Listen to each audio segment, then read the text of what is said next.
morning was like 1 minute. Yeah, that was like 30 seconds. What do you mean? You're early. You get another minute off. I do? Terrific.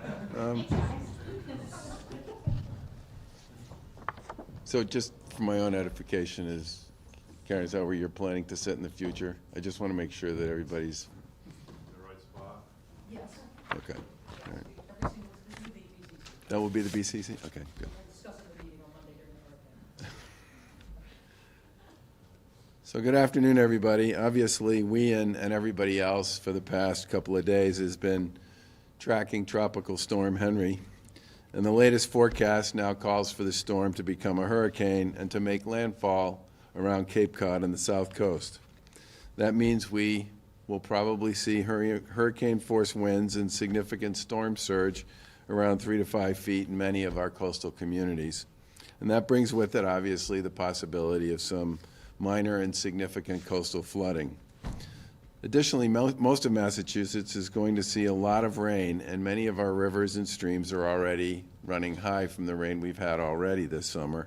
And that means we could see some flooding along and around most of the Commonwealth, and especially along the west side of the storm's track. And this could include flash flooding in urban poor drainage areas and possibly storm surge flooding along the south coast and the north shore, depending upon the track that it takes. Given all of the rain we've seen recently, we all need to take this storm extremely seriously. And we did speak earlier today with Paul Ford, who's the regional administrator of FEMA, and I had a brief conversation with the FEMA director, Deanne Chiswell, to talk about their role and how they can assist us in dealing with this.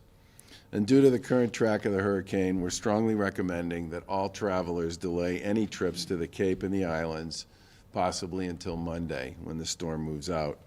Additionally, those currently visiting the Cape and Islands this week should consider leaving the Cape on Saturday or find a way to make plans to stay until Monday or Tuesday.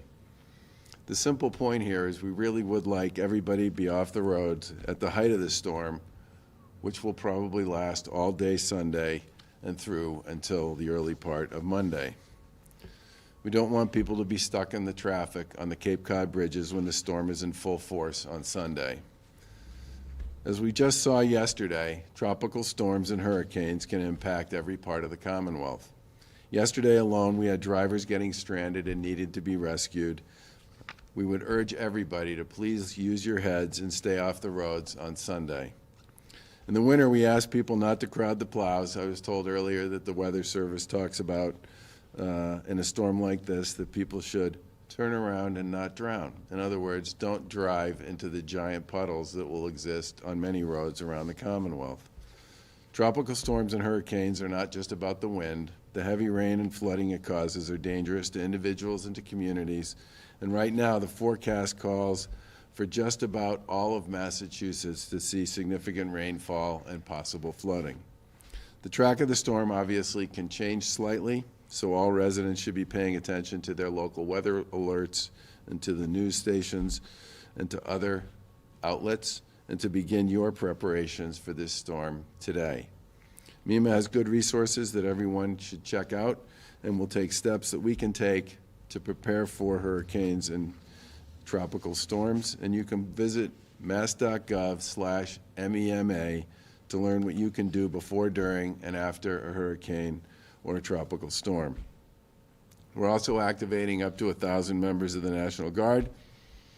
You do always come when we call, and we really appreciate that.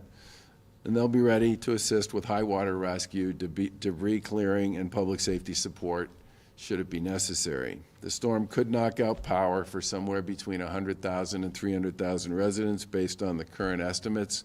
So we're also working with utilities and others to stage crews around the Commonwealth in the areas that have been the softest spots in previous storms. And we're also making Camp Edwards available to house thousands of utility workers on the Cape so that they can act fast to restore power when the winds die down. I also want to thank the utilities and the National Guard for acting fast to get that base ready. As a reminder, we could see power outages not just on the coast, but also much further inland as well, depending upon the track the storm takes.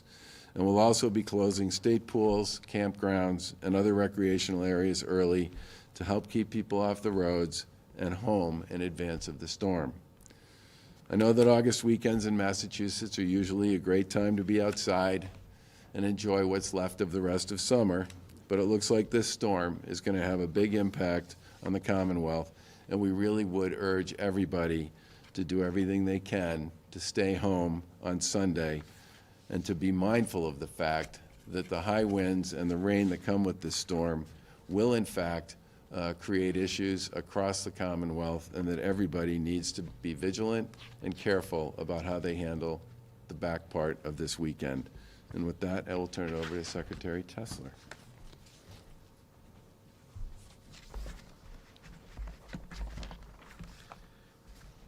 Thank you, Governor, members of the media, public, and good afternoon. We are asking everyone to take this storm seriously. The impacts of this storm will be widespread. Due to the significant amount of rain and high winds, everyone in the state, if possible, should plan to be at home by Saturday night and to plan to stay at home on Sunday. Regardless of the track of the storm, there will be sustained winds and heavy rain across the Commonwealth. As of now, Logan remains open and operational, but people should plan ahead and expect the possibility of cancellations. Passengers should check with their airline for their latest information on their flights. The MBTA will encounter some service changes, some suspensions, and some delays, and General Manager Poftak will speak to that in a few moments. The MBTA will also have tree cutting crews on standby. Water pumps, backup power generators are ready to be activated if necessary.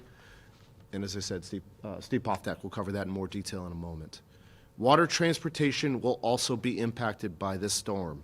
The Steamship Authority is monitoring the forecast, and although the track of the storm is still not definite, it currently appears that it will impact service to Martha's Vineyard and Nantucket on Sunday and potentially Monday. It is becoming more apparent that we will be looking at rough winds and seas through Monday. Please plan accordingly if you need to use the ferry service to the islands or from the islands. All public transportation travelers need to check schedules as the track of the storm remains uncertain, and a narrow corridor will be getting potentially up to 8 inches or even more of rain on Sunday into Monday, along with strong wind gusts. What we expect to see out there during the storm in some areas is debris on the ground, power lines and trees that have fallen, and water blocking travel on roadways. If you must travel this weekend, put your safety first. Make smart decisions. Turn around if you see water in the road. Get to where you need to be prior to the arrival of the storm. Plan ahead, prepare for outages, and expect flooding in low-lying areas. As we saw yesterday, crews made heroic efforts during heavy rain in areas of the Commonwealth, carrying people out of cars that were caught in floodwaters. But let's do what we can to not have to put first responders in the situation and have to make those rescues. Let's plan ahead and avoid water where possible. The Commonwealth is prepared for the worst of the storm that this storm can throw at us. The National Guard has been activated. We're deploying utility crews and staging logistics in the event that trees fall on the MBTA track corridors or on major roads. But let's do our part to stay at home and out of the way if possible. Customers should stay up to date by checking all available communication channels, our website, and our social media feeds. If you're driving, be prepared to put a full tank of gas in your car. You don't want to get out on the road and then have to stop in a storm like this for fuel. Traveling will be risky and drivers will face road hazards in many areas, so please plan ahead and stay home if possible.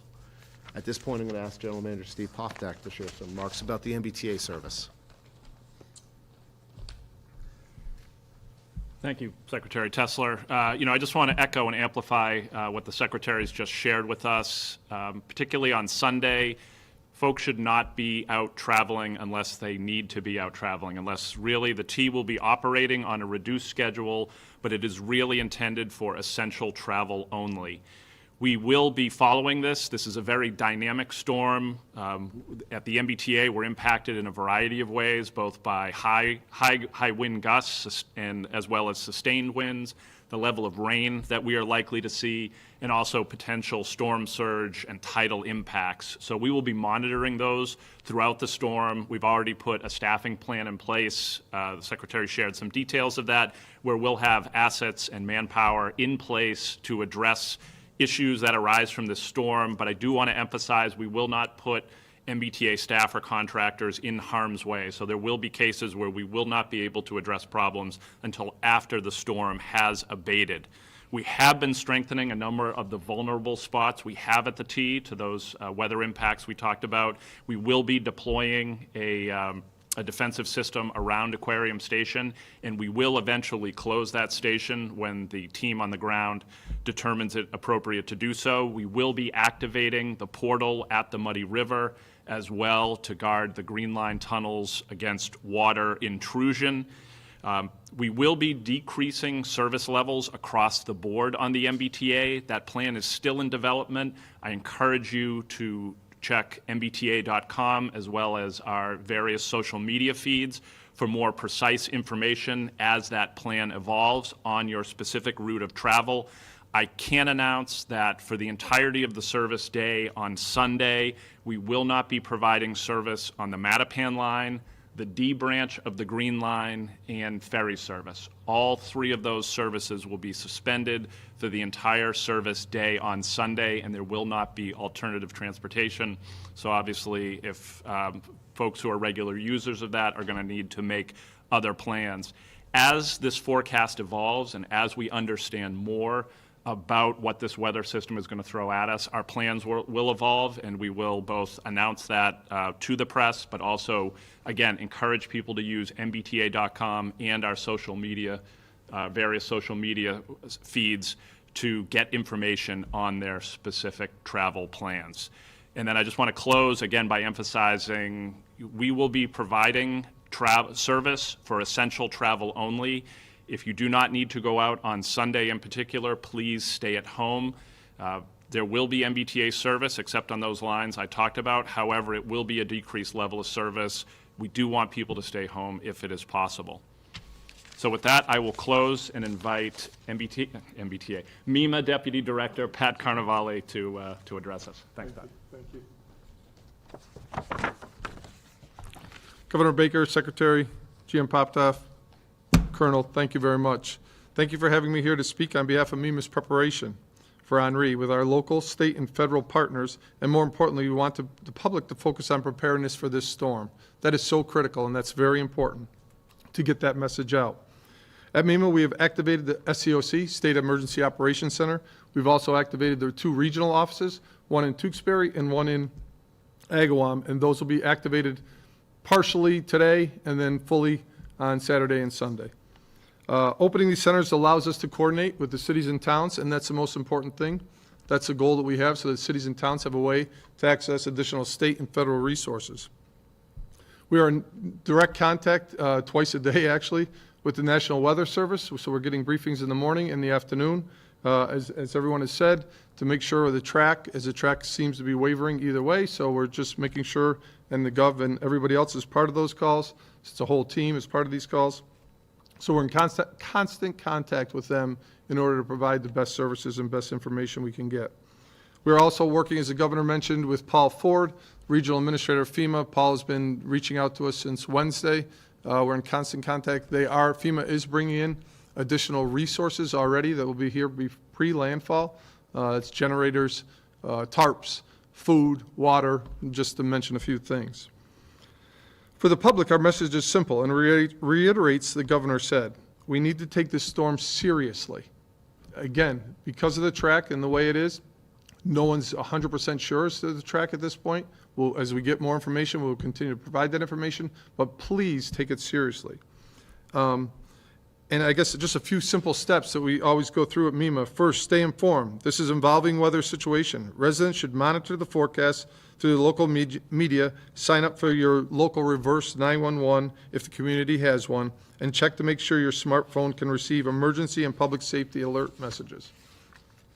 Know your evacuation zone or in the area of floods. We will see a variety of impacts from this storm. We're going to see, obviously, flooding, we're going to see wind damage, we're going to see storm surge. So please, make sure you know if this is an area that you've been impacted in the past, and be aware of what you have available to you. Prepare for flooding. Obviously, we've gone over that several times, but we're going to get heavy rains, and those rains, I truly believe, will be across the Commonwealth. We've already received a great deal, as I said, yesterday, and in the western part of the state, we've received additional rains earlier in the week. So please, be prepared for the flooding. Power outages. These outages are going to be across the Commonwealth.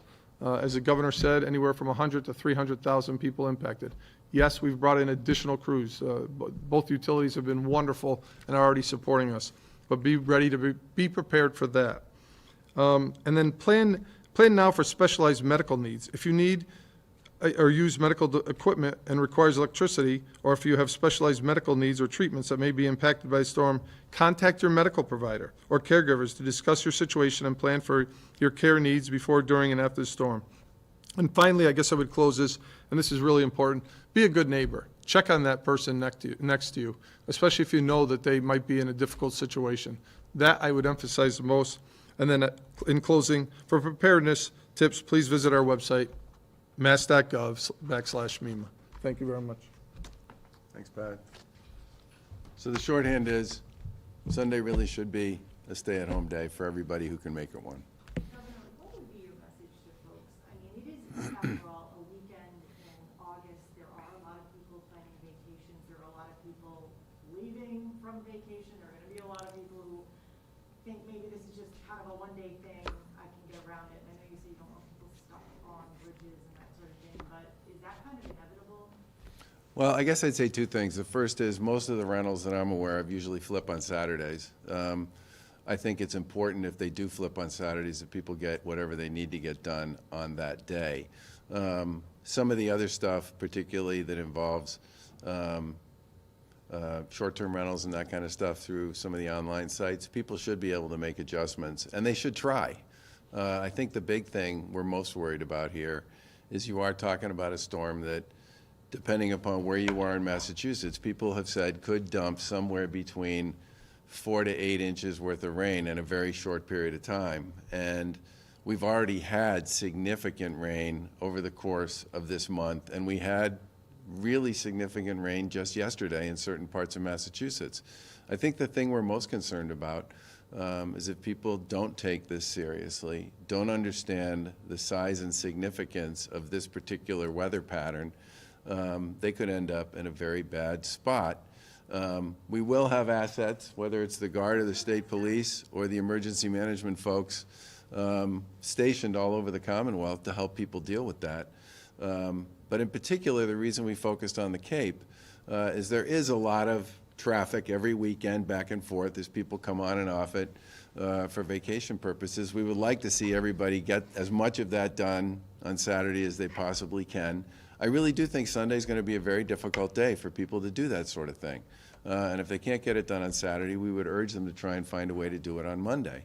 And the bridge obviously comes with a whole series of complexities because it's incredibly narrow, and it's really hard if we had to get emergency vehicles on and off that thing if it's crowded. Could you put some of this in historical perspective for us? I go back long enough to remember the Prudential Tower kind of swaying during Gloria when I worked up there, and we had Bob, but it's been a long time since we've had a hurricane in Massachusetts.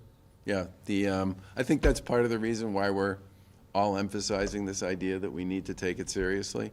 It has been a long time since we've had a storm like this one. Several people were talking yesterday about Bob.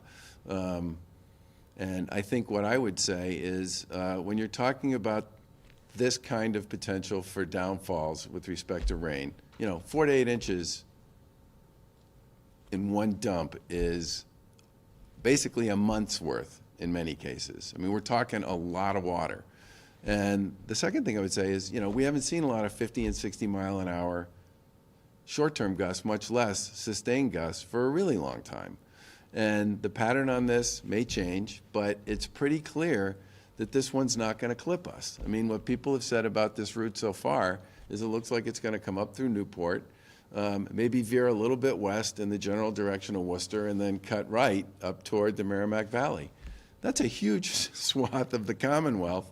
that's going to be right in the middle of this thing. And I think that's part of the reason why what we would really urge everybody to do is to try to arrange their affairs in such a way so that they are in one place with shelter and hopefully food and electricity from sort of, the beginning of Sunday through Monday. Do you anticipate the need to close the bridges this weekend? Is that something you would do if need be? That is the Army Corps' decision. We don't expect so far with the winds that are projected that it would reach that point, but that is absolutely something we're going to have to watch. And again, the concern that the governor expressed, which is if there are backups or if there's traffic going over the bridge, could present an unsafe situation, and we're asking people to avoid it, even if it doesn't get to the point of needing a closure. I think a lot of the people who live in Massachusetts have never experienced a real hurricane. I know I was 17 years old, Bob. I don't know if anybody can go over what people should do to prepare, how it might be different than a snowstorm or even a tropical storm. I mean, there are significant. You want to speak to that? Sure. Yeah, I had mentioned a few things that we suggest you prepare, but also, again, I think going to the mass.gov. I mean, I think the critical things are the ones that I highlighted for everybody. Make sure you have food, water, anything electronic, make sure you have those available, charged. Another thing we talked about today, even our own state vehicles, make sure your vehicle has gas in it. I got a call right before this from a colleague asking about, can you tell us about ATM machines? Because if you lose power, don't forget, you're not getting into your ATM machine, you're not using your debit card. So those are just some things that I can think of that I could recommend. And again, if there's other thoughts or processes, we'll certainly make sure those are available on the website. But And we could be talking days, right? I mean, I covered Sandy in New York. potentially, yeah, I mean, I'm sorry, you want me to keep going? I mean, yeah, potentially, I think you can, because of the power outage and the widespread impact that it could have. And you have to remember, there's a lot of debris out there. These trees still have all their leaves and everything like that. So once that comes down, and the crews can't, let me emphasize this, they cannot start working until those wind is down to, I don't know what their regulations are, but until it's a reasonable safe. You're not going to send people out in dangerous situations. So we have to wait for that, first of all, and then start to address the needs. But then you got to clear debris, and we do have contractors for that as well as MassDOT and everybody else. But those are some of the issues I think you have to be concerned about. And I'm sure you want people to be careful with generators, things along those lines. Yeah. Yeah, no, so many people hook up their generators but aren't hooked up properly. I'm A sorry. little closer to the mic, I apologize. Oh, I'm sorry, I thought you wanted the governor to talk. So, okay, thanks.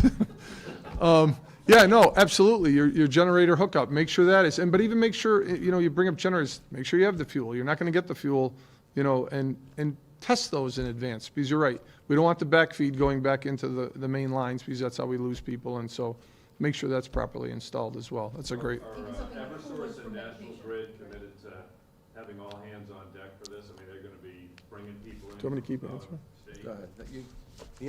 The answer to that is yes. This is, the good news, to the extent there is some here, is people were starting to talk about how serious this could be several days ago. The conversations first began Tuesday and Wednesday. So Grid and Eversource and the folks at Unitel and the other municipal electricity company, everybody is very much on high alert associated with this and is putting infrastructure in various places around the Commonwealth. And some of this, some of the personnel assets associated with this will also be in southern New Hampshire, because they're going to be dealing with it up there too. But, the good news, to the extent there is some here, is that people did have an advance warning here. This isn't going to come as a huge surprise to any of the folks who normally work through the disruptions and the disturbances that come with this. If you have a flashlight, you should probably check and find out when the last time was to turn it on and determine if the batteries actually work. If you have almost anything that needs to be charged, you should charge it. But in addition to that, batteries, if you lose your power, you're going to lose your lights. And you should try and make sure you've got some ability to find your way around your apartment or your home. I think a lot of people remember the flooding over by Aquarium. Yep. Just a few years ago. Is that what you're anticipating? I think those pictures are emblazoned in people's Yeah. minds. The answer to that is yeah. when Steve Poftak talks about the Kenmore station and some of the issues associated with the Muddy River. I mean, we, as a Commonwealth, along with the federal government, have spent a lot of money to deal with some of the flood issues that are associated with the Muddy River, which flooded out Kenmore in a pretty big way before we put those resources to work over the course of several years. But if we really get the kind of rain people are talking about here, we could see issues not just there, but at a number of stations. I mean, I think part of the reason why you're shutting down the D line is related to wind and rain. Wind. Go ahead. Wind. Yeah, for instance, with the D line, it allows us to deploy the Fenway portal, which we has been built to protect that underground tunnel system. We also have concerns anywhere we have overhead catenary, so the green line, the blue line, the Mattapan line. Anywhere we have overhead catenary, you're susceptible if trees come down on it. We're not going to be in a position to fix it immediately. We're going to have to wait, as Pat noted, we're going to have to wait until the hurricane abates. And then there's also issues with flooding in various locations that we're concerned about. Governor, could I ask you quickly about the mayor of Boston doing a mask mandate Yep. inside? I know you've said on many occasions, hey, locals, if you want to go for more than I want, fine. Are you considering any sort of an expansion of a mask mandate in the state? With respect to public places? Yeah. No. And what's your reaction to her decision on this? Look, we've always said that, we establish what I think of as a framework, a statewide guidance, and if locals want to be more conservative than that, we've always said that that's okay. Whatever the issue is, but especially when you're talking about COVID, I mean, with a few exceptions, over the course of this thing from the beginning, many parts of Massachusetts have been in a different place at different times. And I think it's important to give locals the ability to make the decision on this stuff that they think makes the most sense for their communities. I've also said, and I continue to believe this is true because I look at the scoreboards on this every single day, we are still the second best vaccination state in the country, behind Vermont. We still have the second lowest hospitalization rate in the country. I think that's probably Vermont as well that has the lowest rate. And we continue to vaccinate a fairly significant number of people every single day, and we're going to keep doing that. We have roughly 40 or 50 back-to-school clinics that have signed up just over the course of the past few weeks, and had a bunch more that signed up before that. I mean, we're probably north of 100 clinics that are going to happen around back to school. So, I mean, I think we're doing many of the right things here, but locals should have, and I believe do have, the ability to go beyond what we propose. On the other side of the coin, can you talk about the news from Commissioner Riley and about the administration's evolution? Yeah. I mean, there's been an ongoing conversation between us and local officials, Commissioner Riley and the superintendents and other folks at the local level about back to school that's been, evolving for the past month or so. I think the decision that he's making, which is basically designed to ensure as clean an opening as you can possibly have to deal with any anxiety people may have as they return to school, and to create some serious incentives for middle and high school kids to get vaccinated, is an appropriate response. Do you know how many districts have buildings that have hit that 80% or will have buildings when they open that have hit that 80% metric? Well, the answer is sort of, but I can't give you a hard number on it. But what I would say is there are a lot of back-to-school vaccination clinics going on right now, and there are going to be a lot more between now and the middle of September. The other thing I'd point out is if you look at the vaccination rate for the 15 to 19-year-old population in Massachusetts, it's pretty close to 70% now. And I think we'll see a lot of kids sign up to get vaccinated in the coming weeks. Last question. Can I just push on that? Commissioner Riley asking for the authority to mandate masks in school. You've been very clear you want to leave that up to the locals. Yep. So what changed over the last couple of days? Well, I said all along that we always make adjustments when we think we need to. But you really haven't budged in the last No, but I've always said at this time, too. I mean, those are constant conversations, and they evolve. And I think in this particular case, sort of in an abundance of caution, and to deal with any issues around anxiety that people might have about going back to school, and recognizing and understanding that we did make a strong recommendation for K through 6 because they don't have access to a vaccine, that we felt masks should be employed at that level. I think the commissioner felt this would give everybody sort of what I would describe as a common place to start the year, as well as some pretty heavy incentives for those who can get vaccinated to get vaccinated, which I want to see more people get vaccinated too. It really is the only way out of this. Governor, yesterday you announced the mandate of state employees. Yep. Executive office must get vaccinated. Your thoughts behind that, rationale behind that, and do you have any idea how many state employees who fall in that are already vaccinated? Well, we have, I mean, between contractors and state employees, we probably have about 44,000 people we're talking about here. And our vaccination rate, not surprisingly, is pretty consistent with the state's vaccination rate. It's somewhere in the vicinity of 70 to 75%. More in some places, less in others. I think for us, as an employer, the conversation was basically about, first of all, safety for our workforce and for many people who work for state government come in a lot of regular contact in the course of their work with others. And I think from that point of view, having our folks vaccinated would be good for them and good for the people that they come in contact with. In addition to that, I think, I've been saying for a long time that the vaccines work. At this point, we have 400 million shots that have been delivered. Almost 200 million people in the U.S. have been vaccinated, fully vaccinated. And if you just look at the data, the 10 states with the highest vaccination rates have the lowest case counts per capita, the lowest hospitalization rates per capita, and the lowest death rates per capita. And the 10 states with the lowest vaccination rates have exactly the opposite. They have the highest of all three. These vaccines have proven to be enormously effective at preventing hospitalization and death. And I think it's critical that employers, of which we are one, do everything we possibly can to get our folks vaccinated for their own safety and for the safety of the people we deal with every day.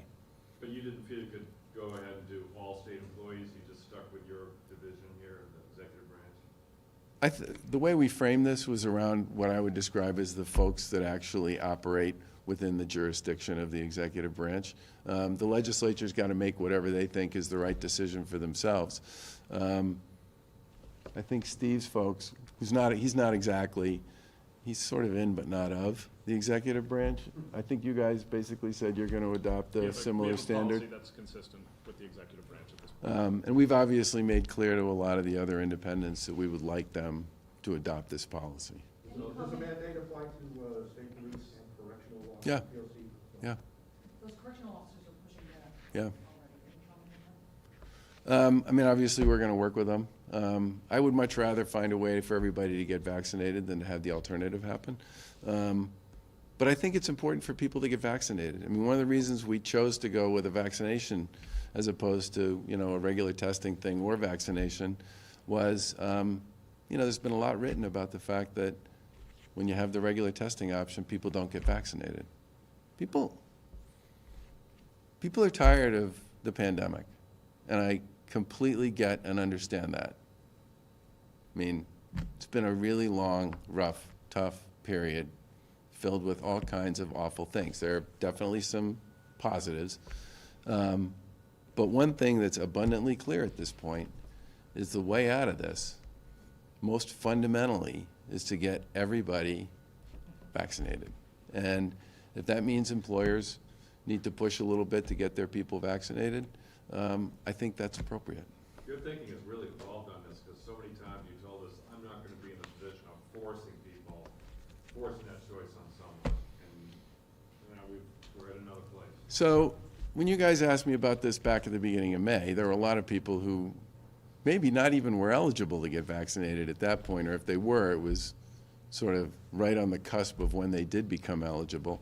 And we didn't have, at that point in time, anywhere near the kind of clear-cut evidence that we have at this point about what the difference between being highly vaccinated and not highly vaccinated looks like. You know, we have, I'm just doing the math here. I won't get it right, so I'm not gonna try to do it off the top of my head.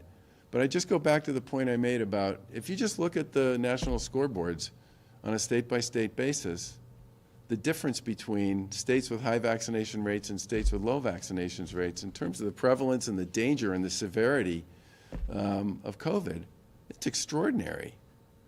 And, you know, 4 months ago, we didn't have that kind of information. We do now. And as this thing evolves, and I don't think anybody knows anymore about exactly how it will evolve, the one thing I'm pretty sure about is that everybody who gets vaccinated is going to be in a far better place than the people who don't. So let's do all we can to try to get as many people vaccinated as we possibly can. Thanks, everybody. Enjoy your weekend and stay home on Sunday. I don't want to see any of you, you know, with the thing on the side of your head standing out in front of, That's where we're gonna be. yeah, okay. I'll see you guys later.